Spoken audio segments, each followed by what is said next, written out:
Bengali man YouTube চ্যানেলে সকলকে স্বাগত। আসন্ন রেলওয়ে গ্রুপ ডি পরীক্ষার কথা মাথায় রেখে আজ আমরা 1-10-2018 সেকেন্ড শিফটে আসা একটি প্রশ্নের সমস্ত অঙ্কের সমাধান দেখে নেব। এই প্রশ্নের পিডিএফ www.bengali-man4u.com এই ওয়েবসাইটে পেয়ে যাবে। সেশন শুরু করার আগে একটা কথা বলে রাখি, বিভিন্ন পরীক্ষার এরিথমেটিক কোশ্চেন যারা প্র্যাকটিস করতে চাও, 550টা প্রশ্নের একটা প্র্যাকটিস ইবুক আমি কিছুদিন আগেই পাবলিশ করেছি। প্রয়োজন মনে করলে বইটা নিতে পারো, লিঙ্ক ডেসক্রিপশান বক্সে দেওয়া আছে। আর যারা পিএসসি ক্লার্কশিপ মেন পরীক্ষার জন্য প্রিপারেশান নিচ্ছ, তারা আমার অপর একটা YouTube channel Das capital subscribe করতে পারো, লিঙ্ক ডেসক্রিপশান বক্সে দেওয়া আছে। চলো আজকের সেশন শুরু করা যাক। প্রথম প্রশ্নে বলেছে 25 মিটার প্রান্তের একটি বর্গাকার পার্কের কেন্দ্রের মধ্যে দিয়ে দুটি 2.2 মিটার চওড়া পথ রয়েছে। 1 টাকা প্রতি বর্গ ডেসিমিটারের খরচে প্রশস্ত পথগুলিতে কাঁকড় ছাওয়া করতে মোট কত টাকা খরচ হবে? কি বলেছে মনে করো, এই একটা 25 মিটার প্রান্ত বিশিষ্ট একটা বর্গাকার পার্ক আছে। এই পার্কের মাঝখান দিয়ে 2.2 মিটার দুটো পথ চলে গেছে। এই একটা পথ 2.2 মিটার চওড়া, আর এটাও 2.2 মিটার চওড়া পথ চলে গেছে। এই পথটাকে কাঁকড় দিতে হবে, দিয়ে প্রতি বর্গ ডেসিমিটারে খরচ দেওয়া আছে 1 টাকা। তাহলে মোট কত খরচ পড়বে? দেখো, যখনই এরকম মাঝখান দিয়ে রাস্তা চলে যাবে তখন আঁকাটাকে একটু মডিফাই করে নাও, অর্থাৎ সঙ্গে সঙ্গে এইভাবেই আঁকবে আমি যেটা আঁকতে চাইছি। আর একটা জিনিস খেয়াল রাখো, এখানে প্রতি বর্গ ডেসিমিটারে 1 টাকা করে খরচ আছে, তাই মিটারে যে ইউনিটগুলো দেওয়া আছে সেটা প্রথমেই ডেসিমিটারে কনভার্ট করে নাও। অর্থাৎ বর্গাকার পার্কের এক একটা প্রান্তের দৈর্ঘ্য 25 মিটার দেওয়া আছে।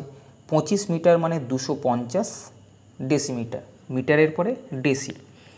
এবার এই যে রাস্তাগুলো আছে, রাস্তাগুলো 2.2 মিটার চওড়া, 2.2 মিটার মানে 22 ডেসিমিটার চওড়া রাস্তা। এই রাস্তাটাকে, এই যে রাস্তাটা যেটা মাঝখান দিয়ে ছিল, এটাকে যদি ঠেলে এক প্রান্তে নিয়ে চলে আসতে তাহলে আঁকাটা এরকম হতো। আবার এই যে রাস্তাটা আছে, এই রাস্তাটা ঠেলে যদি নিচের দিকে নিয়ে চলে আসো তাহলে আঁকাটা এরকম হবে। আমি কি করলাম, রাস্তাটাকে এই দিকে আর এইদিকে সরিয়ে জায়গাটাকে খালি করে দিলাম। আমাকে এই রাস্তার ক্ষেত্রফল নির্ণয় করতে হবে, এটা খেয়াল রেখো। এবার দেখো, আমি যখন এই দিকে সরিয়ে দিলাম তখন রাস্তাটা কতটা চওড়া ছিল? 22 ডেসিমিটার। অর্থাৎ এই যে চওড়াটা এটা হচ্ছে 22 ডেসিমিটার, আর এদিকেও তাই, এই যে চওড়াটা এটা হচ্ছে 22 ডেসিমিটার। এবার দেখো, এই 22 ডেসিমিটার চওড়া রাস্তাটা, অর্থাৎ এইটুকুনি 22, আর এটা টোটাল কত? 250। তাহলে এইখান থেকে এই পর্যন্ত যে আয়তকার রাস্তাটা দেখতে পাচ্ছি সেটার ক্ষেত্রফল কত হবে? দৈর্ঘ্য গুণিতক প্রস্থ, অর্থাৎ 250 গুণিতক 22, এই রাস্তাটার ক্ষেত্রফল।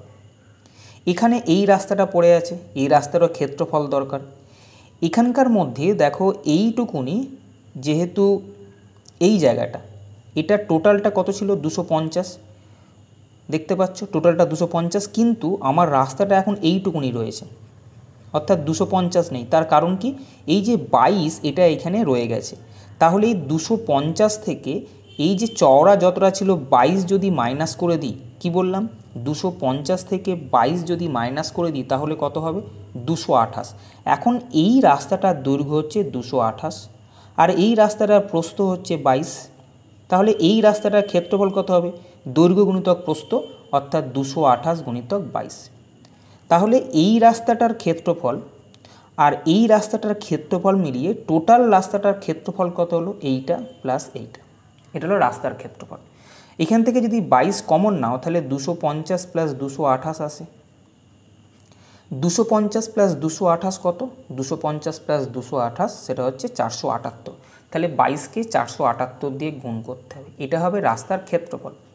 22কে 478 দিয়ে গুণ করলে 10,516 আসছে। বুঝে গেছে? 22কে 478 দিয়ে গুণ করবে 10,516। 10,516 রাস্তার ক্ষেত্রফল প্রতি, এটা কি বর্গ ডেসিমিটার এসছে, খেয়াল রেখো, কেন আমি সব ডেসিমিটারে কনভার্ট করে নিয়েছিলাম। প্রতি বর্গ ডেসিমিটারে 1 টাকা করে খরচ, তাহলে এত বর্গ ডেসিমিটারে কত খরচ হবে? এই টাকাটাই, কেন এটাকে 1 দিয়ে গুণ করব। তাহলে রাস্তার খরচ হবে 10,516 টাকা, যেটা অপশান নাম্বার 3-তে আছে। যখনই এরকম রাস্তা মাঝখান দিয়ে থাকবে, সেটা আয়তকার ক্ষেত্র হোক বা বর্গাকার ক্ষেত্র থাক, রাস্তাগুলোকে সাইডে নিয়ে আসবে, তোমার অঙ্ক করতে সুবিধে হবে। পরের প্রশ্ন, 2 প্রশ্নে বলেছে a + 1/a = -√3 হলে a³ + 1/a³ মান কত? আমি বীজগণিত করাবার সময় বলেছিলাম যে a + 1/a = যদি k হয়, তাহলে a³ + 1/a³ এটার মান হবে k³ - 3k। কিছুই না, এর ফর্মুলাটা a + b³ - 3ab × a + b ফেললেই এই জিনিসটা চলে আসে। তাহলে এখানে a + 1/a এর মান দেওয়া আছে -√3, আমি জানি এইটা k, ওরা বলছে এইটা -√3। বলেছে a³ + 1/a³ এর মান কত? আমি জানি উত্তর হবে k³ - 3k। k³ - 3k উত্তর হবে, যেখানে k এর মান হচ্ছে -√3। আমি k এর মান -√3 যদি বসিয়ে দিই, তাহলে এই জায়গাটা হবে 3 × -√3।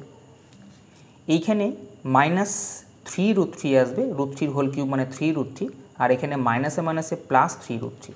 3√3 আর 3√3 কাটলে উত্তর হবে 0, যেটা অপশান নাম্বার 4-তে আছে। পরের প্রশ্ন, 3 প্রশ্নে বলেছে একজন ব্যক্তি 3,70,000-কে 3 ভাগে ভাগ করলো এবং তাদের 3টি ব্যাংকের মধ্যে যথাক্রমে 4%, 5% এবং 6% সরল সুদে জমা করলো। প্রথম বছরের শেষে 3টি ব্যাংকের কাছ থেকে প্রাপ্ত সুদ একই। তিনি 3টি ব্যাংকের মধ্যে কত টাকা জমা করেছিলেন? খুব সোজা প্রশ্ন। এখানে বলেছে প্রাপ্ত সুদ একই। এই 4%, 5% আর 6% ইন্টারেস্টে যে 3টে টাকা দেওয়া আছে, সেখানে ইন্টারেস্টগুলো কোন অপশানের মধ্যে সেম হবে সেটা শুধু দেখে নাও। প্রথম অপশানটা খেয়াল করো, এই টাকার 4% কত হবে? 6,000 টাকা। 1,20,000 টাকার 5% 6,000 টাকা। 1 লক্ষ টাকা 6% 6,000 টাকা। দেখো 3টি সুদ সমান হয়ে গেল, তাহলে উত্তর হবে অপশান নাম্বার 1। জাস্ট ইন্টারেস্টটা ইকুয়াল কোন অপশানের মধ্যে আছে সেটা শুধু চেক করতে হবে। পরের প্রশ্ন, পরের প্রশ্নে একটা সরল দিয়েছে, সবাই পারবে। মাইনাসটা কমন নেবে, নিয়ে এইগুলোকে সব প্লাস করে দেবে। অর্থাৎ 396 থেকে কত বিয়োগ করতে হবে? এইগুলোর যোগফল। এইগুলোকে যোগ করবে, এটা যোগ করলে 43.956 আসছে। 396 থেকে 43.956 বিয়োগ করে দেবে, বিয়োগ করলে উত্তর আসবে 352.044। পরের প্রশ্ন, 5 প্রশ্নে বলেছে এ একটি কাজ 6 দিনে করতে পারে, বি এটি সম্পূর্ণ করতে 8 দিন সময় নেয়। একসঙ্গে কাজ করলে সি যতদিন এ এবং বি এর লাগে ততদিন নেয়। একসঙ্গে কাজ শেষ করতে বি ও সি কতদিন সময় নেবে? দেখো, এ 6 দিনে করে, বি 8 দিনে করে। আমরা জানি এ যদি এক্স দিনে করে, বি যদি ওয়াই দিনে করে, তাহলে দুজনে মিলে করবে xy/x+y দিনে। এই একটা ফর্মুলা আমরা সবাই জানি। এখানে এ 6 দিনে করে, বি 8 দিনে করে, তাহলে এ আর বি কত দিনে করবে? xy/x+y, অর্থাৎ 6 + 8। এটা করলে আসবে 6×8=48। এটাকে কাটো, এটাকে কাটলে 24/7 আসবে। তাহলে এ আর বি কাজটা দুজনে মিলে 24/7 দিনে করতে পারে। এ আর বি এর যতদিন লাগে সি এর ততদিন লাগে, তাহলে আমি বলবো সিও কাজটা 24/7 দিনে করতে পারে। এবারে বলেছে বি আর সি কত দিনে করবে। দেখো, একই রকম জিনিস, বি কাজটা করে 8 দিনে, আমরা একটু আগে দেখলাম। সি করছে 24/7 দিনে। এরা দুজনে মিলে কত দিনে কাজ করবে? দুজনে মিলে যখন করবে, ফর্মুলা হবে xy/x+y। এক্স যে কোনো একটাকে ধরে নাও, 24/7 যদি আমি এক্স মনে করি, তাহলে ওয়াই হবে 8। এই দুটো xy/x+y, অর্থাৎ 24/7 + 8। এখান থেকে 24 × 8 উপরে পড়ে থাকবে, আর এখান থেকে 24, 7 × 8 = 56, 24 আর 56 80 হবে, আর এই 7 7 কেটে যাবে। জাস্ট যদি সরল করো, তাহলে এটাকে যদি কাটাকুটি করো, তাহলে এটা আসবে 12/5, অর্থাৎ বি আর সি কাজটা 12/5 দিনে করবে, যেটা অপশান নাম্বার 1-তে আছে। বোঝা গেছে? পরের প্রশ্ন, 6 প্রশ্নের সমাধান বলেছে সবাই পারবে, কিন্তু আমি কোশ্চেনটা যেভাবে ভাবছি সেভাবে তোমরা ভাবছি কিনা একবার দেখে নাও। আমি এটা ভাবছি যে এইটা যদি গুণ করি, আমি এখান থেকে নেগেটিভ পাবো। এখানে মাইনাস আছে, খেয়াল রাখো। আর এইটার স্কোয়ার যেহেতু আছে, এইখান থেকে সবসময় পজিটিভ উত্তর বেরোবে। কেন? এইটার স্কোয়ার আছে, যারই স্কোয়ার থাক না কেন সবসময় উত্তর পজিটিভে বেরোয়। তাহলে মাইনাস থেকে প্লাস মাইনাস এই যে সংখ্যাটা আছে এটা তো পজিটিভে বেরোবে। এইটা মাইনাস আছে, এখান থেকে এইটা যদি মাইনাস করো তাহলে এইটাও মাইনাস আসবে, প্লাস মাইনাসে মাইনাস আসবে। তাহলে মাইনাস আর মাইনাস এই সংখ্যা দুটো যদি যোগ করো তাহলে উত্তর মাইনাসে আসবে। একটাই অপশান আছে যেটা অপশান নাম্বার 4-এতে আছে। বুঝতে পারছো? এবার দেখো কি বলতে চাইছি, a plus B into A minus B যদি করতে তাহলে এটা A square minus B square আসতো, তাই তো? A square minus B square আসতো। আর এখানে কিছু একটা সংখ্যা আছে তার স্কোয়ার বেরোতো। মনে করো এখানে সি আছে, এই টোটালটা মনে করো সি, তার স্কোয়ার আছে। এবার এ স্কোয়ার মাইনাস বি স্কোয়ারে এর যে উত্তরটা বেরোবে সেটা নেগেটিভ বেরোবে। কেন? এখানে দেখো বি এর মানটা বড় আছে, এ plus B into A minus B. তাহলে এরা যখন ক্যালকুলেশন করবে এই জায়গা থেকে একটা মাইনাস বেরোবে। আর এখান থেকে এইটা তো সি এ স্কোয়ার, মানে এটা পজিটিভ আছে, এটাও মাইনাস বেরোবে। এই দুটোকে যাই যোগ করা হবে তখন মাইনাস আর মাইনাস গুণ না, কেন? এটা যোগ বিয়োগ হচ্ছে, দুটো মাইনাস থাকলে মাইনাস হবে আর সংখ্যা দুটো যোগ হবে, অর্থাৎ উত্তর মাইনাসে আসবে। একটাই অপশান ছিল, তাই আমি এইভাবে করব। এবার তোমরা যদি প্রসেসে করতে চাও তাহলে দেখো এই যে জিনিসটা আছে এখান থেকে 3.6 মাইনাস 6.4 এই দুটো থেকে কমন নিয়ে নাও। 3.6 মাইনাস 6.4 যদি কমন নেওয়া হয় তাহলে এখান থেকে পড়ে থাকবে 3.6 প্লাস 6.4 মাইনাস, এখান থেকে মাইনাস আছে তাই প্রথমটা মাইনাস থাকলো, পরেরটা প্লাস হয়ে গেল। ব্র্যাকেট খুলছো, বোঝা গেছে? 3.6 কেটে দাও। এবারে দেখো 3.6 আর 6.4 যদি বিয়োগ করো মাইনাস 2.8 আসবে, গুণিতক এই দুটোকে যদি যোগ করো তাহলে 12.8 আসবে। এদেরকে গুণ করলে মাইনাস 35.84 আসতে বাধ্য, কারণ মাইনাসের উত্তর একটাই আছে। পরের প্রশ্ন, 7 প্রশ্নে বলেছে 8 sec square x minus 7 tan square x সমান 11 হলে এক্স এর মান কত? কন্ডিশন দেওয়া আছে এক্স এর value less than is equal to 0 আর 90 ডিগ্রি, 0 আর 90 ডিগ্রির মধ্যে, এই রেঞ্জের মধ্যে পড়ছে। দেখো ডাইরেক্ট এক্সের ভ্যালু বসিয়েও অঙ্কটা করতে পারতে যদি তুমি ভ্যালু জানো, অথবা একটা ফর্মুলা আছে sec square theta minus tan square theta সমান 1, তুমি এটাকেও অ্যাপ্লাই করতে পারতে। আমি এটা দিয়ে দেখাচ্ছি। দেখো এখানে 8 sec স্কোয়ার, এখানে 7 tan স্কোয়ার আছে। আমি যদি দুটোকেই 8 করে দিই, 8 sec square x minus 8 tan square x, কিন্তু এখানে 7 ছিল তাই এখানে প্লাস tan স্কোয়ার এক্স করে দাও, সমান 11। এখান থেকে 8 কমন নিলে sec square x minus tan square x থাকবে, প্লাস tan স্কোয়ার এক্স আলাদা রাখো, সমান 11। এটার ভ্যালু কত? এটার ভ্যালু 1। এই যে ফর্মুলা, সেম অ্যাঙ্গেল যদি থাকে তাহলে sec square theta minus tan square theta 1 হয়। তাহলে এটা যদি 1 হয়, 1কে 8 দিয়ে গুণ করলে 8 আসবে। এই 8টা পরের লাইনে এদিকে চলে যাবে, অর্থাৎ তুমি তখন করতে পারবে tan square x is equal two 11 minus 8 সমান 3। ট্যান স্কোয়ার এক্স সমান যদি 3 হয় তাহলে ট্যান এক্সের ভ্যালু কত হবে? √3। ট্যানের কোন মানটা √3 হয়? 60 ডিগ্রির। আমি পজিটিভটা নিলাম, খেয়াল করো ট্যানের 60 ডিগ্রি মান হয়। যদি কম্পেয়ার করো ট্যান এটা যদি কম্পেয়ার করো তাহলে এক্সের ভ্যালু 60 ডিগ্রি, তাহলে উত্তর হবে অপশান নাম্বার 1। আমি বলবো যে এই অঙ্কগুলোর ক্ষেত্রে উত্তরটার অপশান থেকে করাটাই বেস্ট, অর্থাৎ এক্সের ভ্যালু যদি তুমি 60 ডিগ্রি বসাতে তাহলে আমি জানি সেক 60 ডিগ্রির ভ্যালু হচ্ছে 2। দেখো আমি অপশান থেকে যদি করতাম, অপশান এলিমিনেশনের সিস্টেম হচ্ছে সবচেয়ে ছোট আর সবচেয়ে বড়টাকে প্রথমে না করা। সবচেয়ে ছোট অ্যাঙ্গেল 30, সবচেয়ে বড় 90, এই দুটোকে বাদ দাও, পড়ে থাকলো 60 আর 45। এদের মধ্যে যেটা সুবিধে হবে সেটাকে দিয়ে প্রথম শুরু করবে। সেক 60 ডিগ্রির ভ্যালু হচ্ছে 2, তাহলে আমি যদি এখানে বসাতাম 8 ইন্টু 2 স্কোয়ার হতো, মাইনাস 7 ট্যান 60 ভ্যালু হচ্ছে √3, এখানে √3 স্কোয়ার বসাতাম। আমি চেক করতাম বাম দিকে এই যে ভ্যালুটা 60 ডিগ্রি বসালাম সেটার ভ্যালু 11 আসে কিনা। 2 দুগুণে 4, 4 আসতে 32, মাইনাস 3 7 21, এটা করলে 11 আসে, অর্থাৎ বামপক্ষ সমান ডানপক্ষ হয়। দেখো অঙ্কটা কিন্তু তাড়াতাড়ি হতো, এটাই একটু লেন্দি হবে। পরের প্রশ্ন, 8 প্রশ্নের যে সরলটা দিয়েছে তোমরা হয়তো সরল করতে শুরু করবে, কিন্তু আমি অপশান দেখে বুঝতে পারছি এটা উত্তর হবে। কেন বলো তো? দেখো এখানে এই সব সংখ্যাগুলোর শেষে 5 আছে, দেখছো 5 5 5 5, দশমিক আছে, 5 এদিক ওদিক হতে পারে, অর্থাৎ 5 শেষেও থাকতে পারে বা 5 একটু এদিকে থাকতে পারে। যদি আমি মনে করি যে সবার শেষে 5 চলে এসছে, তাহলে কি হতে পারে? তাহলে হতে পারে কি যে যদি এইখানে জোর 5 থাকে, মানে 4টে 5 থাকে, তাহলে এইখানে শূন্য আসার কথা। যদি দশমিক এরকম না আসে, একটা 5 এদিকে থাকলো, একটা 5 মনে করো এইখানে থাকলো, বা 3টে 5 এখানে থাকলো, তখন এই লাস্টের ডিজিটগুলো 3 5 15, শেষ ডিজিটটা 5 হবে।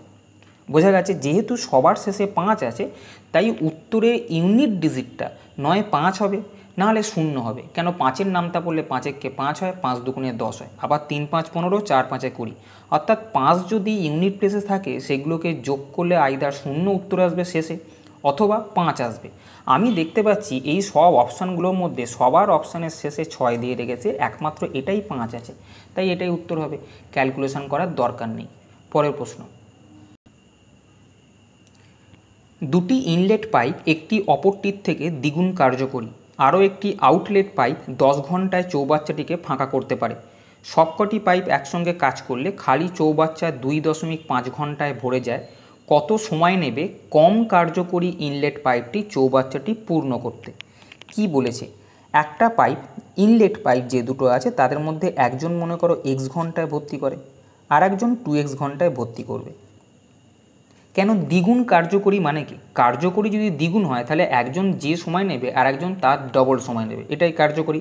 তাহলে এটা হচ্ছে সবচেয়ে বেশি কার্যকরী, কেন এ কম সময় নিচ্ছে, আর এটা হচ্ছে এদের মধ্যে কম কার্যকরী। এখানে চেয়েছে যে কাজ করলে কত সময় কম কার্যকরী ইনলেট পাইপটা সময় নেবে। আমি টাইম দেখছি, এটা টাইম বার করছি, যে একজন যদি x ঘন্টা সময় নেয় আর একজন 2x ঘন্টা সময় নেবে, যে বেশি সময় নেবে সে হচ্ছে কম কার্যকরী, মানে এফিসিয়েন্সি তার কম, আর যে কম সময় নেবে তার দক্ষতা বেশি বা এফিসিয়েন্সি বেশি।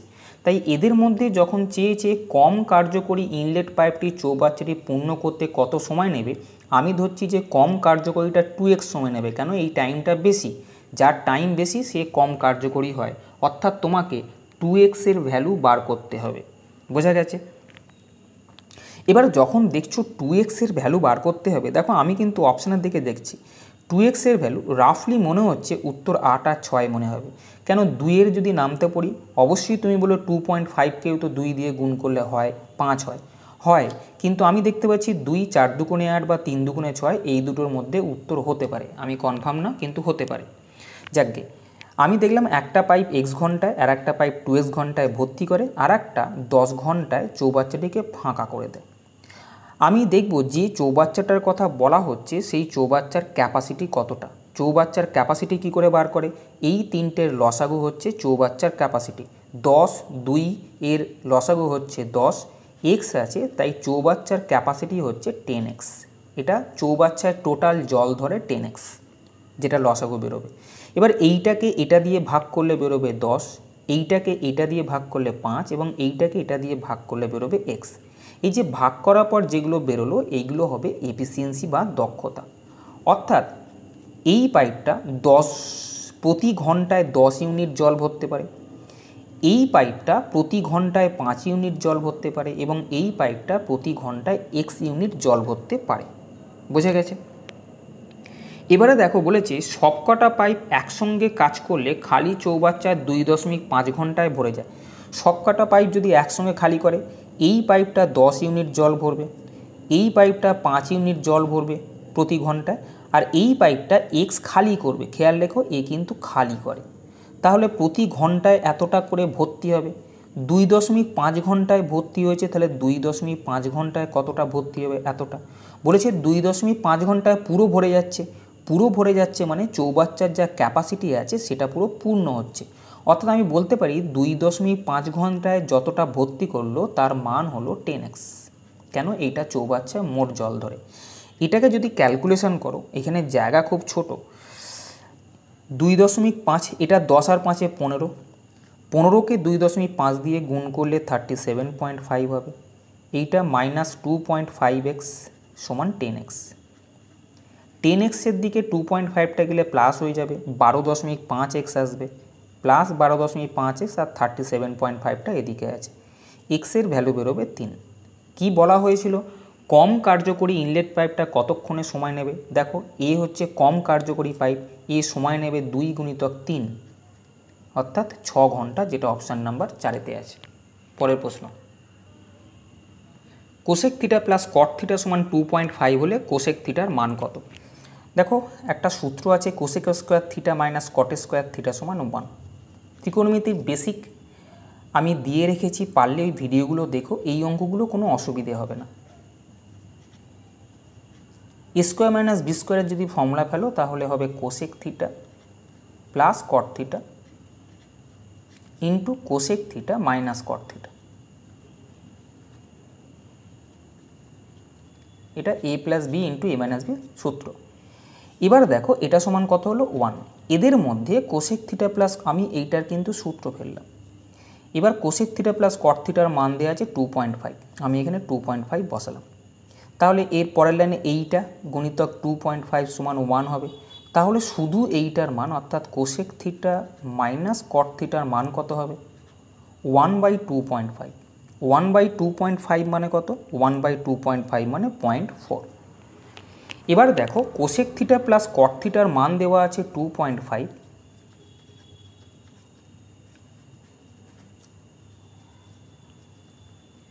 আর এখান থেকে বেরোলো কোসেক থিটা মাইনাস কট থিটা 0.4। তোমাকে যেহেতু কোসেক থিটার মান চেয়েছে, এটাকে কেটে দাও অর্থাৎ যোগ করছো। তাহলে 2 কোসেক থিটা সমান কত হচ্ছে? 2.9। তাহলে শুধু কোসেক থিটার মান 2.9কে 2 দিয়ে ভাগ করব, তাহলে 1.45 আসবে, যেটা অপশান নাম্বার 4-এতে আছে। পরের প্রশ্ন,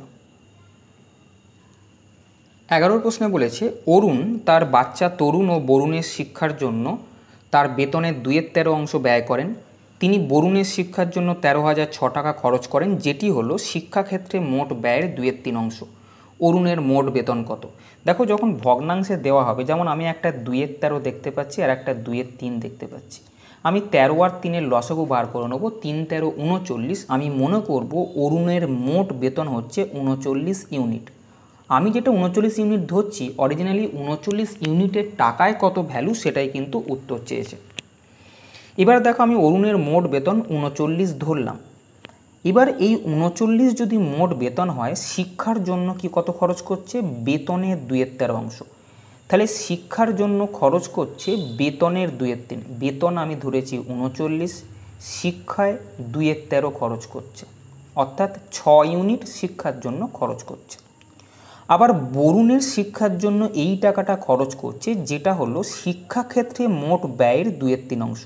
শিক্ষাক্ষেত্রে মোট ব্যয় হচ্ছে 6, তার 2/3 অংশ বরুণের জন্য খরচ করছেন। তাহলে বরুণের জন্য খরচ করছেন কত? 4 ইউনিট।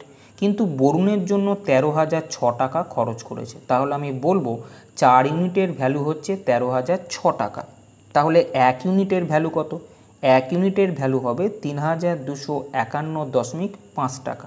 চেয়েছে অরুণের মোট বেতন কত, অর্থাৎ 39 ইউনিটের ভ্যালু। 39 ইউনিটের ভ্যালু হবে, 39কে এটা দিয়ে গুণ করব। 39কে যদি এটা দিয়ে গুণ করো 126,808.50 বেরোবে, যেটা অপশান নাম্বার 1-এতে আছে। বোঝা গেছে?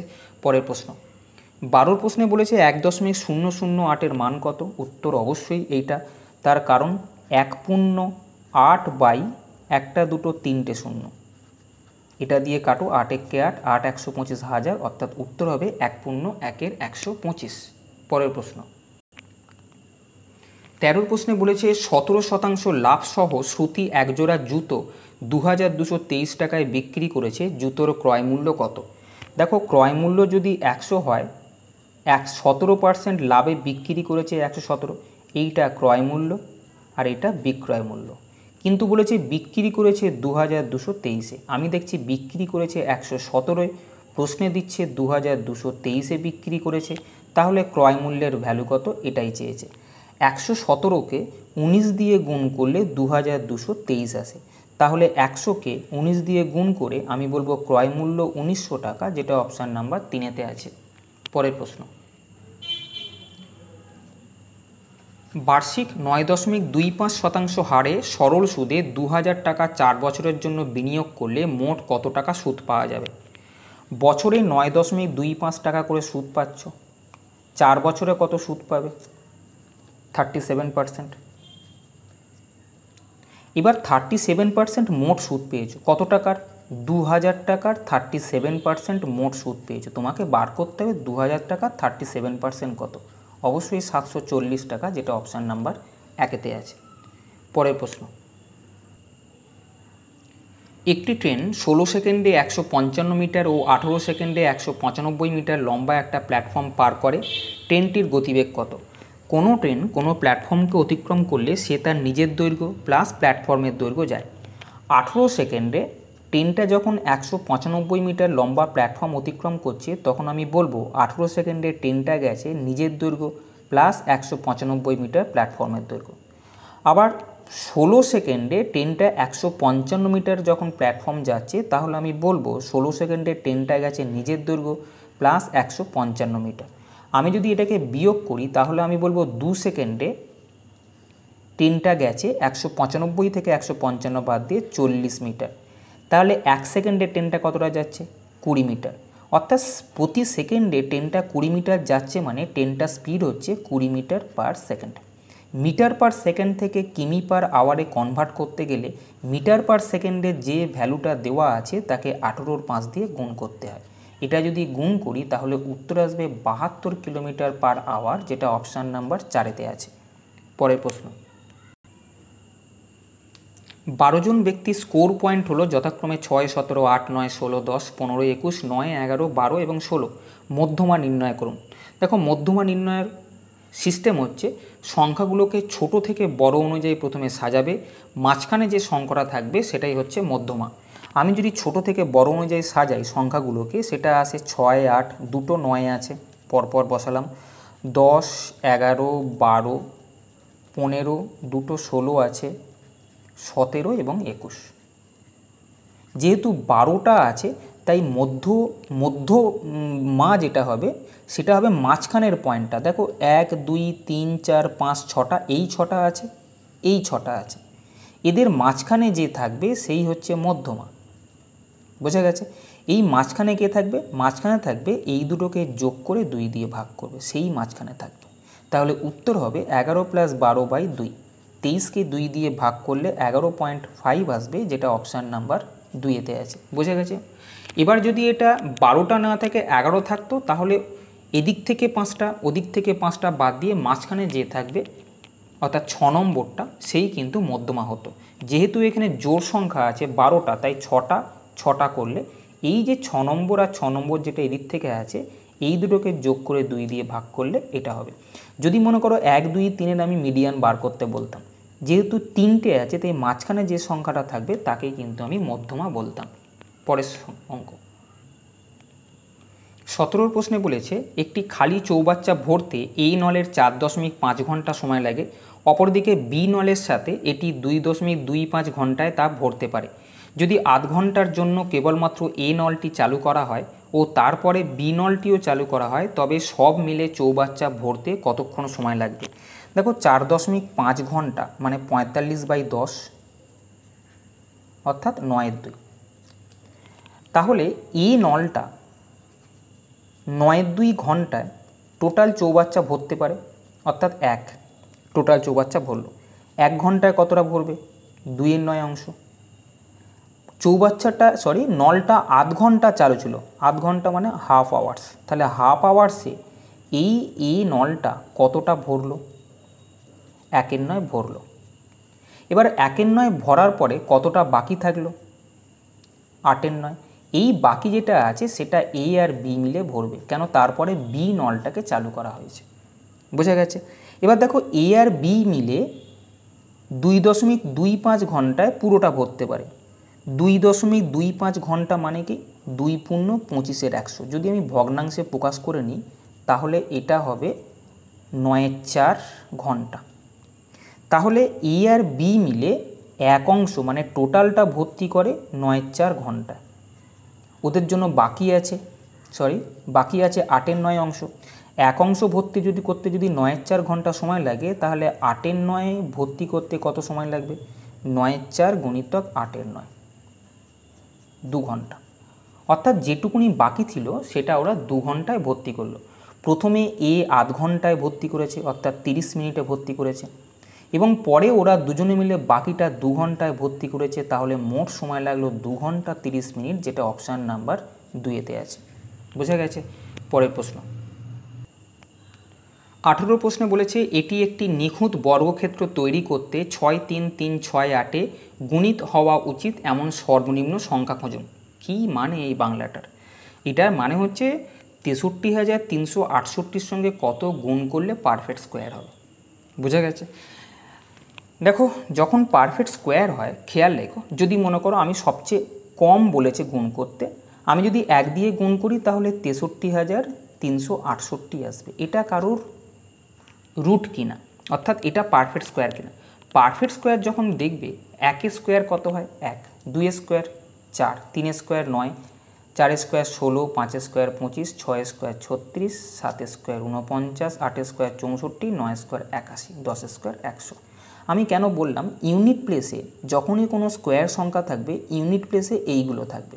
দেখো, এই ইউনিট প্লেসে 8 আছে, তাহলে এটা কারোর পারফেক্ট স্কোয়ার নয়, অর্থাৎ এটা হবে না। যদি আমি 2 দিয়ে গুণ করি, এইটাকে 2 দিয়ে যদি এটাকে গুণ করি, তাহলে 8 দুগুণে 16, 6 আসছে, অর্থাৎ এটা হতে পারে। যদি 4 দিয়ে গুণ করি, 4 আসছে 32, শেষ সংখ্যা 2 আসছে, শেষ সংখ্যা 2 কোথাও নেই, তাহলে এটাও উত্তর হতে পারে না। আর একটা বাকি আছে 8, 8 দিয়ে যদি আমি গুণ করি, 8 আসছে 64, শুধু ইউনিট প্লেসটা দেখো, 8 আসছে 64, 4 দেখো, শেষ জায়গায় 4, অর্থাৎ এটাও উত্তর হতে পারে। এবার যেহেতু সর্বনিম্ন বলেছে, তাই দেখো 2 দিয়ে গুণ করার পর যে সংখ্যাটা আসবে সেটা রুট করা যায় কিনা। যদি করা যায় ওটা উত্তর, আর যদি ওটা না করা যায় তাহলে এইটা উত্তর। আমি দেখব 63,368-কে 2 দিয়ে যদি গুণ করি, তাহলে সেটা আসে 126,736, যেটাকে রুট করা যায়। এইটা হচ্ছে 356 স্কোয়ার। তাহলে উত্তর হবে অপশান নাম্বার 4। বুঝেছ? পরের প্রশ্ন, একটি খেলনা 1125 টাকায় কিনে 16% ক্ষতিতে বিক্রয় করা হলো। খেলনাটির বিক্রয় মূল্য কত? 100 টাকা যদি ক্রয় মূল্য হয়, 16% ক্ষতিতে অর্থাৎ 84 টাকায় বিক্রি করা হয়েছে। এখানে বলেছে 1125-এ কিনেছে, আমি জানি 100-এ কিনেছে, প্রশ্নে বলেছে 1125-এ কিনেছে। বলেছে বিক্রয় মূল্য কত, অর্থাৎ এটা সমান কত? 100-কে 11.25 দিয়ে গুণ করলে 1125 আসে, তাহলে 84-কেও 11.25 দিয়ে গুণ করে উত্তর আসবে। 84-কে যদি আমি 11.25 দিয়ে গুণ করি, তাহলে এটা আসবে 945, যেটা অপশান নাম্বার 4-এতে আছে। পরের প্রশ্ন 20 প্রশ্নে যাওয়ার আগে একটা কথা বলে রাখি, যারা পিএসসি ক্লার্কশিপ মেনের প্রিপারেশান নিচ্ছ, তারা আমার অপর একটা YouTube channel Das capital subscribe করতে পারো। এখানে মেনের ক্লাস করানো হচ্ছে, লিঙ্ক ডেসক্রিপশন বক্সে পেয়ে যাবে। 7 জন শিক্ষার্থীর একটি দল একটি পরীক্ষা দিল। সেই পরীক্ষাটি পরে দিয়ে অপর একজন শিক্ষার্থীর দলে যোগ দিল। নতুন শিক্ষার্থীর নম্বর যোগ করে দলের গড় নম্বর 2 বেড়ে গেল।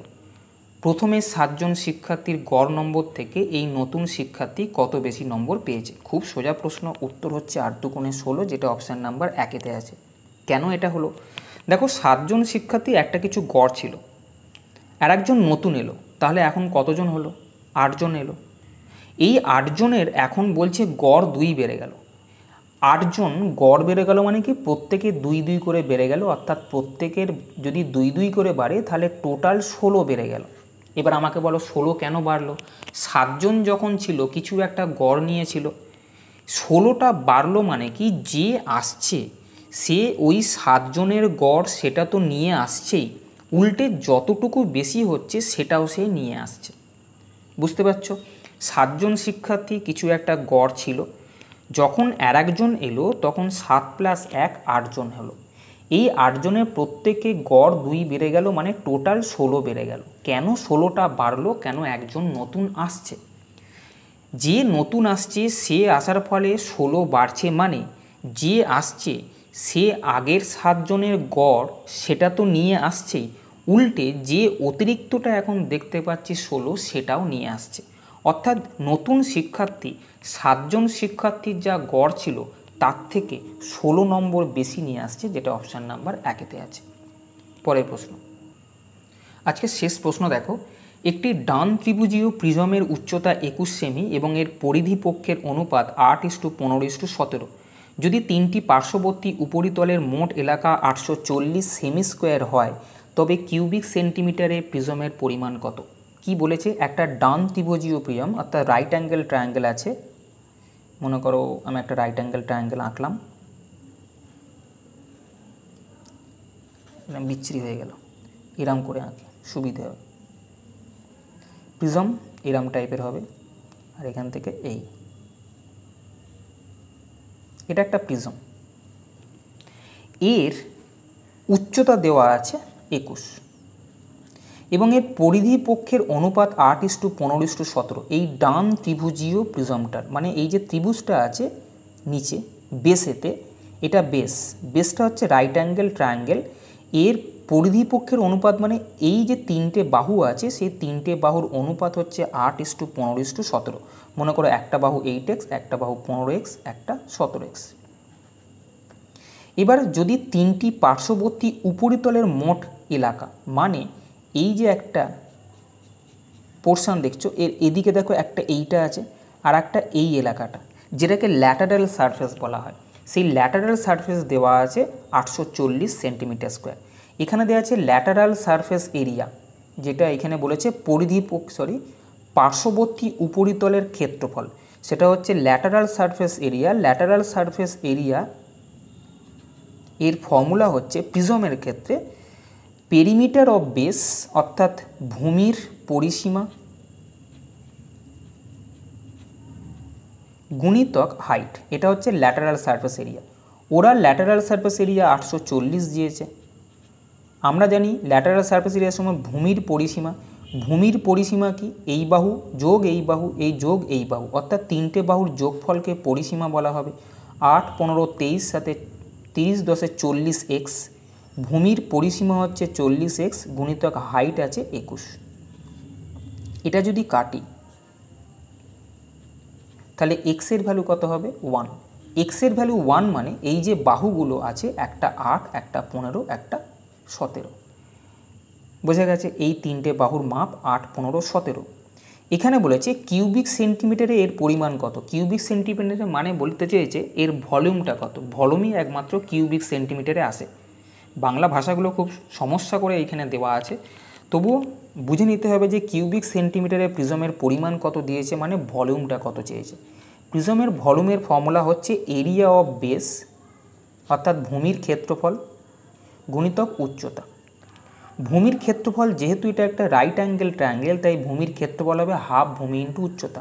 হাফ এই দুটোর মধ্যে একটা ভূমি একটা উচ্চতা হবে, কেন বড়টা হয় অতিভুজ। রাইট অ্যাঙ্গেল ট্রায়াঙ্গেলের ক্ষেত্রে ছোট বাহু দুটোর মান হচ্ছে ভূমি আর উচ্চতা, বড়টা হয় অতিভুজ। তাই এরিয়া অফ বেস ভূমির ক্ষেত্রফল হাফ ভূমি ইন্টু উচ্চতা গুণিতক এইচের ভ্যালু হচ্ছে 21।